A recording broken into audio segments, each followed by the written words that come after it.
There are places in this world where the unexplained will suddenly become akin to comfort, allowing the bizarre to bleed into the atmosphere. Within the city of Jefferson, Texas, resides such a location in the form of a hotel that shares the city's name, in which the things that go bump in the night have begun to open doors, roam the halls, and reveal themselves. But the question is why? Why is this happening? Having never been there, I can't answer that question.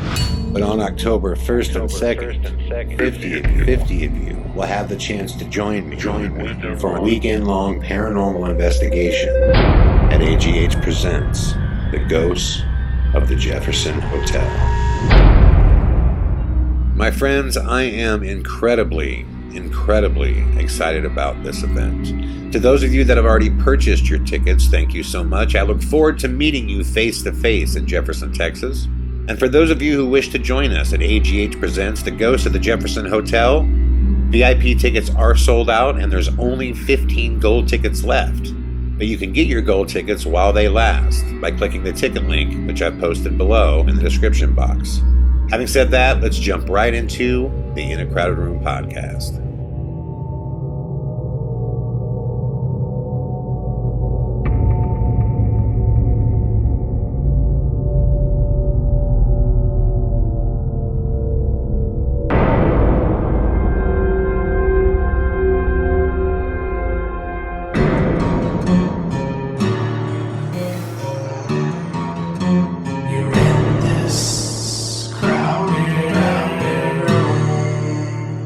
Hey, what's up everybody? Chad Calek here, and welcome back to the In a Crowded Room podcast, where on this episode, we're going to do something a little bit different. While I realize there's no shortage of UFO news, and there's always a bunch of ghost stories I can tell, and I'm interested in all of that stuff. You know, when I started this podcast, I wanted to do it partly to talk about those topics, but to also just share important, things in my life and important stories and memories and kind of how they relate to me today. And as you guys know, I lost my father a year ago. And to be precise, it is 1 year and 3 days ago. And now I'm not gonna, do a really sad podcast about the loss and what it took to deal with it, because I've gotten to a place now where, while the pain is there, I also remember the wonderful things about him. And while I was thinking about him a few days ago, I remembered this story, something that I went through and experienced that I often think about. It's something that's always stuck with me, and it involves whether or not I or anyone has psychic ability. Now, I've told this story partially in some interviews, and I might even discuss part of it in a podcast in the past, but it involves Laura, my father, my old band, and the Hilton Coliseum in Ames, Iowa. Now, before we move forward, when it comes to psychic ability, a lot of people mistakenly believe that I don't believe it's real, because I've been very outspoken about the fact that I have questions about people who claim that they're psychic. To be clear, it's not that I don't believe that psychic ability is real. It's that psychic ability has been the most fraudulent and abused area of the paranormal. And as somebody who does not claim to be psychic, I have no idea what it means to actually be psychic, in the sense that I can't speak to the dead, I don't hear voices, I don't know the identity of ghosts or spirits when I'm in haunted locations. And that is so foreign to me when I hear someone say, When I've been on investigations with psychics and they're like, okay, there's a little girl in the room and her name is this. And, I've always been really skeptical because, of obvious things like I've been with, I'm not going to name them because the goal here is not to hurt anybody or make anybody question anybody, but I've been around psychics who have said things like, there's a little girl in the room and her name is Amanda. Okay, what's her last name? I don't know. I'll try to get her to say it. But she won't say it. And curiously, they never say it, right? And it's like, okay, she's of this age and this is how she died. Okay, what location did she die at? What address? What street? It never happens where you can get actual details, right? Or my favorite that I've been on investigations with psychics who will say this one, and this gets used all the time. There's a little, girl or a little boy in the room or the ghost of somebody in the room. They really want to speak, but they're scared. I'll do my best to get them to try. Which puts the, psychic in the position to be correct no matter what. In the sense that if something happens, if there's an EVP, if there's a disembodied voice, the psychic can go, yes, see, I got them to speak. And then if nothing happens, they could go, I'm trying, they're just really scared. So it's those types of things that have always made me question psychics. But there's been a couple things in my life that have happened that made me wonder if psychics and psychic ability is in fact real. And one of those moments involves myself and my first band that I ever joined, and that was 35-inch Mutter. At the time, I was doing very well in college. In fact, I had already had the job, was hired and full-time working salaried at the job that I was going to school to get a degree for, which was kind of oxymoronic because I'm sitting here, at the time I was a junior in college and I'm going, why am I paying for all these courses when I'm already a salaried sports writer at the Ames Daily Tribune?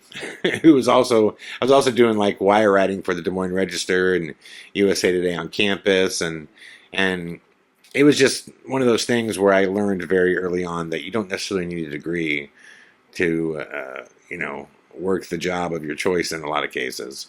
And I kind of stand by that today. Unless you're going to be like a doctor or like an engineer, like a lawyer that has to pass the bar, you don't really need a degree. And if I could do it all over again, I don't know that I would follow the same path for that reason. But after working as a professional journalist for a couple years, things started to take off for my band, to the degree that we were playing very large festival shows. We had multiple #1 radio singles.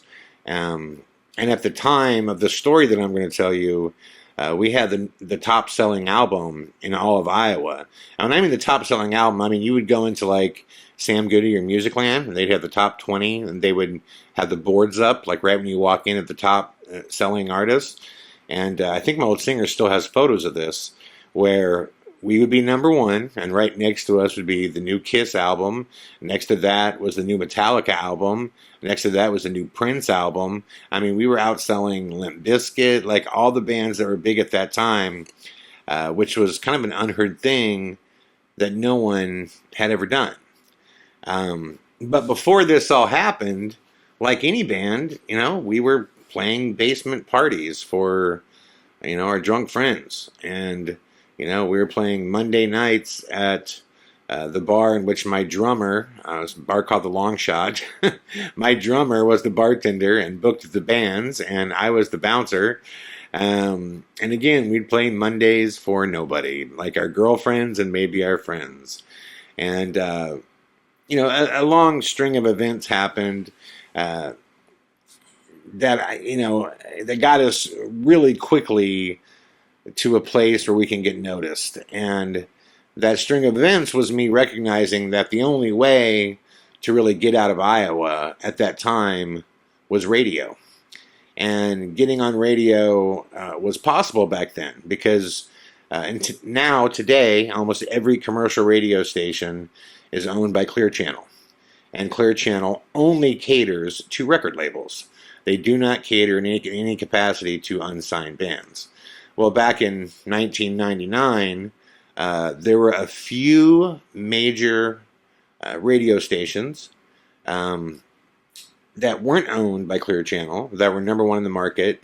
And if you, or I believed at the time, and I was correct, that if you could impress the program director or the promotions director, then you can get some airplay. And I always felt like if we can just get airplay, then we'll be off to the races. Which that is exactly what happened. Now, it's a long, detailed story, and it's in a documentary of mine called A Clown Short of Destiny, because there was another individual in Des Moines at that time that thought the same way I did and realized the same things that I realized, and his name was Sean Clown Cran of a little band called Slipknot. And my band and Slipknot were in a very heated rivalry in which I was documenting it all the entire time. And that'll come out probably next year, the following year. So I don't want to, I mean, I could, it would be 6 hours of podcasting right now to tell you that whole story. But to make a long story short, I had got into Laser 103.3 and met the right people, had played my music for them, fell into favor of the promotions director, and later the program director, who started giving us late night spins. And within a matter of literally like 1 month, we had the number one most requested single and a song called It All Comes Back to Me, which later was even outshined more by a song called Full Scale War that went top 10 nationwide on metal and college radio, college and metal radio. So a lot of things were happening with my band at that time, and I had made the decision that I was going to quit working as a journalist, and also quit college at that time. Only 6 credits away from graduation, which, I wish I could tell you that I got a lot of support. I didn't get a lot of support. A lot of members of my family, with the exception of just a few, were kind of like, "Are you crazy?" And I don't know. I'm not even necessarily upset by it. I guess I wish that more people would have believed in me. But at the same time, when I look back at it, when you're already working, the job that you went to college to work, and you're doing well, and I'm making money, and I'm paying for my entire life, and I'm already off into the races, right? Like if I would have just stayed in journalism, I would probably today be writing for, ESPN or, a number of large publications, because I was just doing very, very well. At the age of 21, I had already been published in USA Today. That's a lot to have happen in a short amount of time, and to be working full time. And I was flying around the country with our athletic programs, which was unheard of when I started. And by the time I ended, literally I was traveling with the football team. I was going out to New York for the Heisman race. I was traveling to San Antonio for the Sweet 16 of the NCAA tournament. I was doing the things that I, went to college to do. And so to leave all that and say I'm going to be in a band, my family didn't really understand. But I could tell you that, my father was extremely supportive. And supportive in the sense that, he didn't know what we were doing. Because, if I would say to my dad, "Hey, Dad, I got into this band, and, they really embraced me, and they let me write songs, and, I'm managing our band right now." It's before we had a manager. And I'm saying, now we just opened up, for the Deftones and Limp Bizkit and sold out, 3,000 students. Like, my dad doesn't know who the Deftones are. He doesn't know what Limp Bizkit is. He doesn't know what any of that means, right? So he's not a metalhead per se. So I didn't do a lot of sharing with him of what was happening. What I just said to him is, Dad, things are starting to take off, and I really believe that this is the path that I want to, travel down. And even when record companies, he had gotten the word that, record companies were calling us and were interested. It just seems like such a far out thing. Like, nobody in Iowa got signed. Like, nobody. So we didn't really think about it, to be honest. Even when I got involved with the radio station, my goal at the time wasn't like, oh, I want to sign a record deal. Like, of course I did. But my goal was, I want to play cool shows.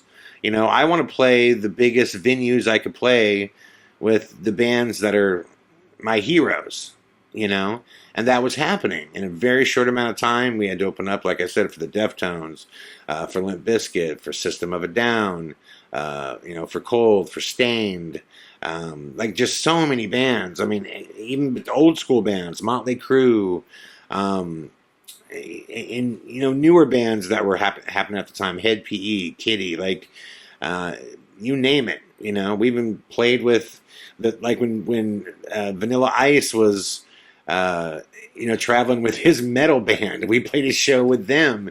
That was amazing. It was so much fun. It was packed at Mary's, and it was incredible. But my dad didn't see this. But what he saw is that if I was going to leave journalism, this must be something pretty important to me. And the thing that he always said to me from day one was, whatever you're going to do in life, don't lose, the time in your life that you have to chase those passionate things. And part of that was my dad, unfortunately, went into the service very young. I mean, like 18 years old. He had my brother, and in order to support, our family, he went right into the service. And that took him, right into his job as an engineer when he got injured. So, like, those jobs, dare I say, my dad didn't, he wasn't born and just said, man, I just hope I can work in the military and then work at a concrete company. They were very awesome positions and very honorable, and he was the best at what he did, but it wasn't where his heart and his passion, lied. So when I would have discussions with him about what I wanted to do with my life, he would always say, follow your heart. Even when it came to the military, and growing up, my dad used to say, I think everybody should have at least 2 years of service. He believed that everyone should serve at least 2 years in the military, just because of what it would teach you about, teamwork, brotherhood, honor, integrity, like all of those things. And I remember having that conversation with him my junior year of high school, in which I said to him, I don't know if you're thinking about this for me, but I can't do that. I can't join the military. Not that I don't have the utmost respect for the people that do, but I just know my personality. I know my heart. I know my soul. I know that is not my calling. And it's like anything else. If I can't be the best at what I'm doing, I don't want to do it. So why would I get involved in something that I know my heart is not in? And, I could see, it didn't hurt him, but I could see,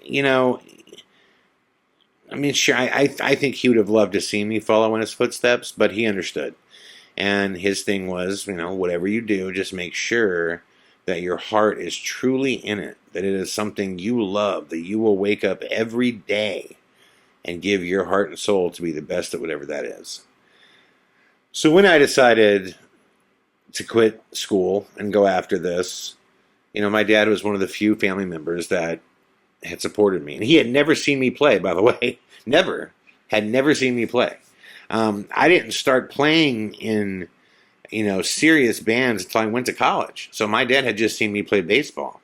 And he knew I went to Iowa State initially to play ball. And that didn't work. So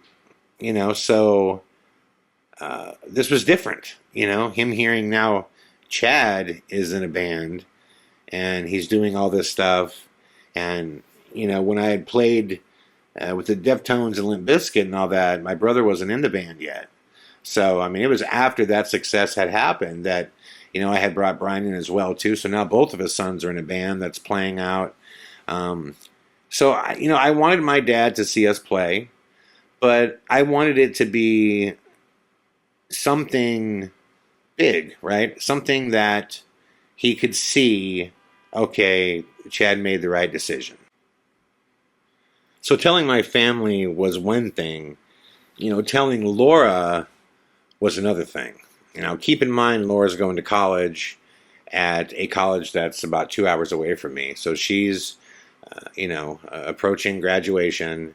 And now, suddenly this guy that she's been dating, since she was 14, is telling her, hey, I'm quitting my job that would work really well in unison with your job as a school teacher for a future together, because I want to be a touring musician.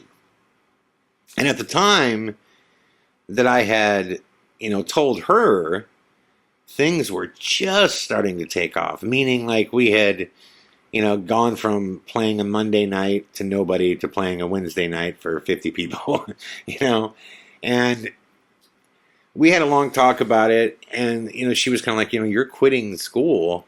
And I was like, well, but the school's not going anywhere. I'm 6 credits away. If everything, went to hell in a handbasket, I could come back here and, get the degree. Let's not forget that I got my job without even having my degree. And I knew I had a way back into that job too. I had a resume.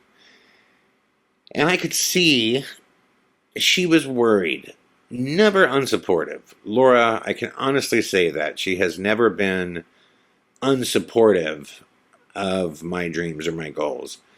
But I could see she was worried. And look, with good reason. There's a lot that comes along with that lifestyle. And that would be very hard for a girlfriend to deal with. And, it was something that, we had a lot of struggles, with being, the girlfriend of a guy in a band. It's everything that you imagine, the good and the bad, especially when things take off.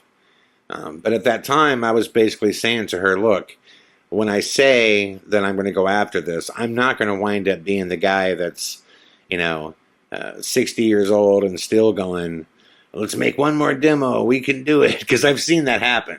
I've seen bands that, that fall in love with the dream and they just can't let it go. There's a great documentary called Anvil, and it's about this metal band, Anvil, Anvil.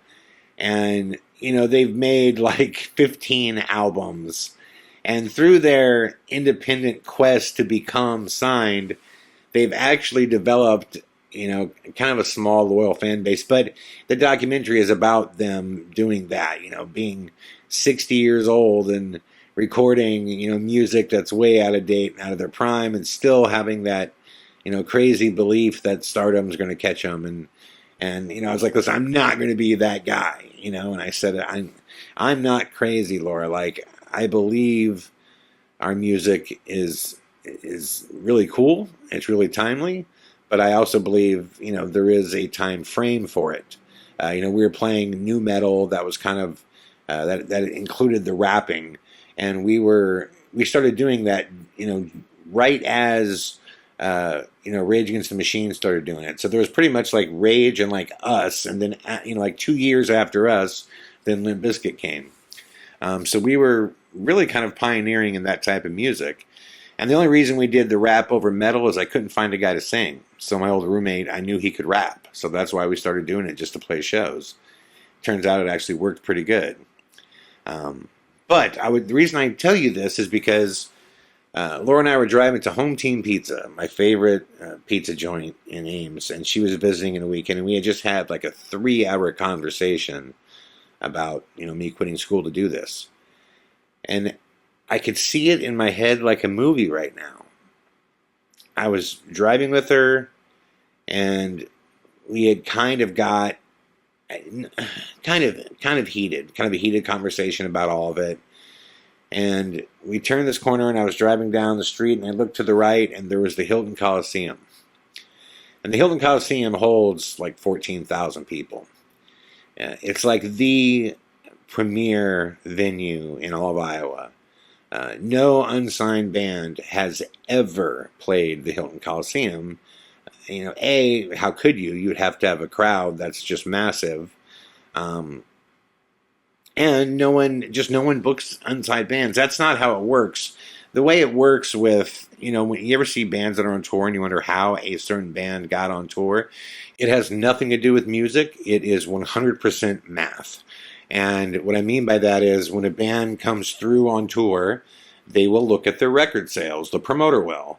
And they will know, like, hey, if a band has sold 5,000 records, on average, they should draw roughly, 500 people to a venue. Then they will find a venue that holds that much, or a slightly larger venue. They will book them, and if there is a larger venue, then they will start looking for supporting acts with additional record sales that basically, round out the amount of tickets they need. So when you see a tour that comes through and there's like 4 bands on it, the promoter knows which band should draw how many numbers. And it comes out to a nugget number, right? An overall number. This tour should bring 2,000 people because these, handful of bands have sold in my area, 20,000 records. Promoters just don't even pay attention to local bands typically, because local bands typically don't draw more than 50 to 100 people. So for me to say to Laura anything about playing the Hilton Coliseum would have been insane. But when I looked at the Hilton, I'm telling you, to this day, I had it was just like a vision. It was just like, it was weird. I saw, not visually saw, like in my mind, like I just got this image of me stepping on that stage and looking across the stage and seeing my band. And I turned to Laura and I said, I know you're concerned, Laura, and I understand why. But in the next 6 months, my band is going to play the Hilton Coliseum. And Laura didn't say much back to me. I remember she was really, really silent. Now, when I said it, I had no insight as to how I would do it. Like I said, things had not fully taken off for us yet. But there was just something about it that I wasn't just, BSing her. I wasn't just puffing my chest out. I had some kind of vision that I would say is the closest thing to a psychic vision that I've ever had. And my thought was, if we can get to the point where we're playing the Hilton Coliseum, which would be a bigger accomplishment than even getting, a record deal. Nobody had ever played that was unsigned, ever. So, yeah, to make that kind of statement is a big statement. It's a big statement. And that was something that I felt as though we would do, and I would stick to that promise. And, I had told her later on, I said, look, if 6 months comes from now and, we don't play it, and if the band's struggling and we're just not getting anywhere, look, I'm not stupid. I'm not going to throw my whole life away on something that's not working, but I believe we're on the right path. Well, fast forward 6 months, and as I told you, things took off for us in a huge way. We had consecutive #1 singles. I had played a ton of shows. It was like every weekend we were playing shows, and not just shows for thousands and thousands of people, opening up for every concert tour that would come through that needed a local opener to round out their sales. They would call us because they knew we can bring an extra 1,000, 2,000 people to the gig. And every time we played those shows, our crowd and our fan base would exponentially grow. At that time, the record companies started calling. It was all happening so fast. Now, throughout this time period, I'm not like calling home, updating dad, or mom or anything else. I'm just going along for the ride. And it's all happening really fast. And then one day, I hear that Tonic, Crystal Method, And the Flaming Lips are on tour, and there was this Visha celebration. It's a university celebration at Iowa State University. And I hear that they've booked them to play the Visha Festival in the Hilton Coliseum. And I'm thinking to myself, man, those bands are not big enough to sell that thing out. Maybe they can get 10,000, 12,000 to come. Probably even a little more, I was thinking, because it's a university, function, which meant if you had a university card, if you were a student, you can go to the show for free. And outside of that, tickets were like, 50, $60. And as it turns out, we're talking luck, just pure nepotistic luck. As it turns out, my friend Corey Moss ends up being on the selection board that chooses the bands to play and books the bands. So I get a phone call one day, and Corey's like, hey, listen, this is not a done deal, but I wanted to tell you that your name is being thrown around to open up, for the Crystal Method, Tonic, and Flaming Lips, at the, Hilton Coliseum. I'm like, you got to be kidding me. And he's like, no. And I'm like, dude, how do we close the deal, And he's like, well, it's not really so much how do you close the deal. We have a big vote coming up because the promoter that's bringing it in, he actually asked about you guys because he knows that you guys are killing it at radio. He knows that you're good for a couple thousand tickets, and they really need it to round out, this bill. And I said, okay. And he comes back and he was like, if I can, make that happen, is $10,000 good enough, for you guys to play? I was like, are you kidding me, dude? I'll pay you $1,000 to play. I was like, at Hilton Coliseum, of course. So I said, listen, we will do it for any amount of money. I don't care. Like I said, I would do it for free. This would be a dream come true, the only unsigned band to ever do it. And it took about 3 weeks for it to be finalized. And then I got a call from Corey one morning, and he said, dude, you're not going to believe this, but, we took a vote this morning, and, everybody voted to let you guys on. I thought it'd be really cool, the fact that you're a student here, and it makes sense. Even though you're very different musically than everybody else. So you're going to be playing the Hilton Coliseum. And it was one of the few times in my life that I've cried over an accomplishment. And I said, dude, that's amazing. And I hung up the phone. And I started bawling. I just couldn't believe that we were going to get a chance to play music that I wrote, through that massive sound system to that massive crowd. And I wanted to call Laura right away, but she was coming to town 2 days after that. So I remember just waiting to tell her in person. And it was the hardest thing I've ever done because I wanted to call her immediately and just scream over the phone, like, you're not going to believe this. Like, this happened. Holy Jesus. And I remember when she got there, we went for a walk. I was like, hey, let's go for a walk. And I took her for a walk. And we lived at that time just a few blocks away from the Hilton Coliseum. And we walked down to it was these fields where we play soccer and football, and you could see the Hilton from there. And I walked over, and I'm like, you know why we're here? And she's like, no. And I'm like, look over there. I go, what do you see? And she's like, the Hilton Coliseum. I'm like, remember when I promised you 4 months ago that we were going to be playing this within 6 months? And she's like, yeah. And I'm like, well, we're doing it. And I gave her the news, and she was incredibly happy. She was in tears as well.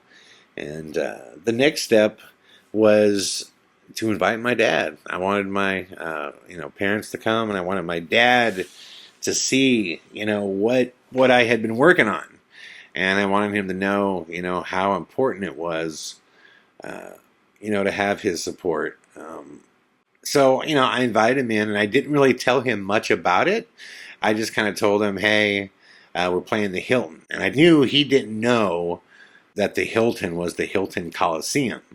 And he figured it out a couple days before when I was giving him directions and telling him where to park and all this stuff. And I was talking to him on the phone. He's like, this is the Hilton Coliseum? And I'm like, yeah. And he's like, where they play basketball? And I'm like, yeah. And he's like, get out of here. I'm like, no, I'm dead serious. I'm like, yes, that's what it is. And so the day of the show comes, and man, I mean, I could go over everything about that day. To this day, I remember everything like it was a movie. I remember the first time we did sound check, and again, I'm a bass player in this band. The first time I slapped my bass and heard that bass rip through the Hilton Coliseum. Oh my God, you guys can't see it right now, but I had goosebumps just thinking about it. It was incredible. The sound check went great, and I'm getting phone messages that they've arrived. My parents have arrived, and I had it set up where they had private seating, and they were roped off, and they came in when the crowd's coming in, and I remember going to get them and looking at the face of my dad. He was looking around like, wow, And I took him backstage, and we had some food brought for us, and just kind of showed him around, and I said, well, listen, I got to get ready to go, but enjoy the show, and I'll come get you guys afterwards. And my dad went back out there, and we're getting ready to play the show, and the whole band is like, we're all kind of looking at each other like, this is wild, man. This is wild. Because it ended up actually packing out. I think the capacity was like 14,000, and it was pretty close to being sold out. And it was packed enough where you couldn't see empty seats anywhere. And standing backstage, and we finally get the stage manager says, Mutter, you guys up? You guys ready? And we're like, yeah, man, we're ready to do it. And I will never forget the feeling of when the lights dropped and you could hear the rumble of that crowd. I mean, you feel it in the middle of your chest. I know why these bands that play these big tours get addicted, because that was like better than any drug I've ever felt. I mean, it was just, you just felt it in your core. And we went out and had just a killer show. It was amazing. It went incredible. But I remember right when I stepped on stage, usually I was the second person to go on the stage, but I left my bottle of water back on this chair I just started singing. So when we all started running out, I was like, oh, geez, I ran and grabbed my water, and I turned around. So the band had already gone on the stage. And right when I stepped to the top of the stairs, I looked across, and I got complete deja vu. You guys know what I mean by deja vu? Like when you 100% feel like you have seen it before. Like you stepped into your own movie, And I stopped for a second and looked and was like, oh my God. Oh my God. Like I've done this. And I didn't have much time to really contemplate it too much, but I remember that feeling. And I ran across the stage before the lights came back on, threw the bass on, clicked power, and we did our thing. Crushed it. Just crushed it. So when the show was all over, I went around and grabbed my parents, and they went backstage for a few minutes. And, like I said, my dad had this way of letting you know exactly how he felt with subtle measures. Subtle measures. My dad was not a loud man. He did not waste words. He was a man of few words, but he chose them well. And I looked at him and I said, what do you think, Pop? And he stuck out his hand and he gave me a handshake. And he says, damn good show. He had kind of a grin on his face, and I knew what he meant. I mean, he was just letting me know that he was proud that I stood on my own. That that I followed the path of the black sheep. You gotta follow your heart and do things for yourself in this life. And I think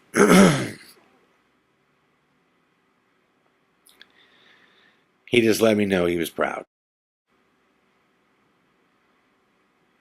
And I love that I've at least gotten to the point now where I can remember those moments with him.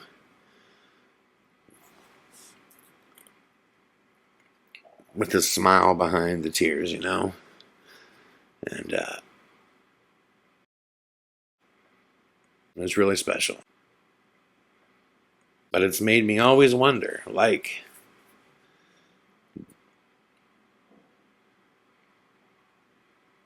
did I have psychic ability? Did I see all that?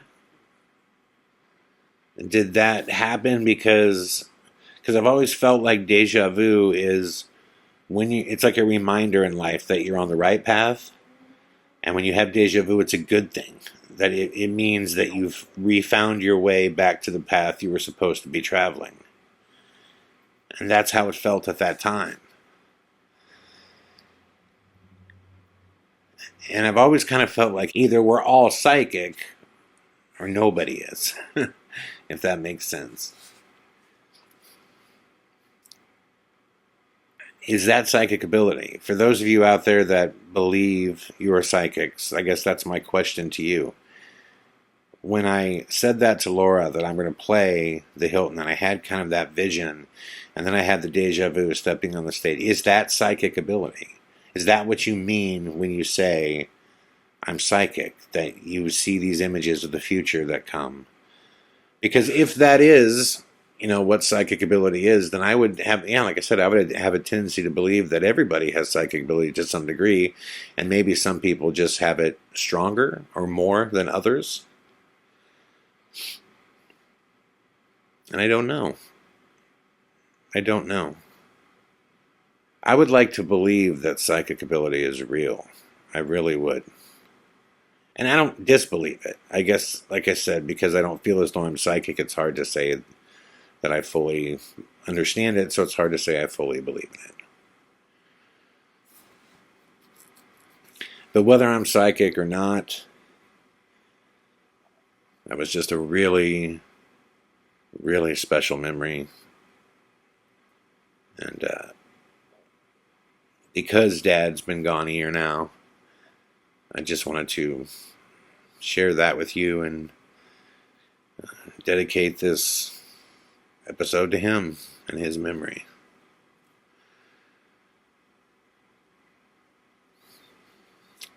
Wherever you're at, Pops, I miss you, man. I love you.